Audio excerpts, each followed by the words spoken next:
ভারতীয় পণ্যের উপর আবারও শুল্ক বাড়ানোর হুমকি দিয়েছেন যুক্তরাষ্ট্রের প্রেসিডেন্ট ডোনাল্ড ট্রাম্প। নয়াদিল্লি যদি রাশিয়ার তেল কেনা বন্ধ না করে তাহলে তিনি এ ব্যবস্থা নেবেন বলে সাফ জানিয়ে দিয়েছেন। সাংবাদিকদের সঙ্গে আলাপকালে তিনি এসব কথা বলেন। এ সময় ট্রাম্প বলেন, যদি রাশিয়ার তেল ইস্যু নিয়ে ভারত সহায়তা না করে তাহলে আমরা শুল্ক আরও বাড়াতে পারি। ভারত তাকে খুশি করতে চায় দাবি করে ট্রাম্প বলেন, তারা আমাকে খুশি করতে চায়। মূলত প্রধানমন্ত্রী নরেন্দ্র মোদী একজন ভালো মানুষ, তিনি ভালো লোক। তিনি জানতেন রাশিয়ায় তেল কেনায় আমি খুশি ছিলাম না। আমাকে খুশি করা তাদের জন্য গুরুত্বপূর্ণ ছিল।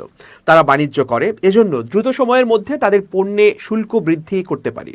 এর আগে গত বছর ভারতীয় পণ্যে 50% শুল্ক আরোপ করে যুক্তরাষ্ট্র, যা এখনও বহাল আছে। রাশিয়ার থেকে তেল কেনার ব্যাপারে ভারত বলেছে, নিজেদের জ্বালানি নিশ্চয়তা সুরক্ষার জন্য তাদের রুশ তেলের প্রয়োজন আছে। মাত্র 2 সপ্তাহ আগে ট্রাম্পের সঙ্গে টেলিফোনে কথা হয় মোদির।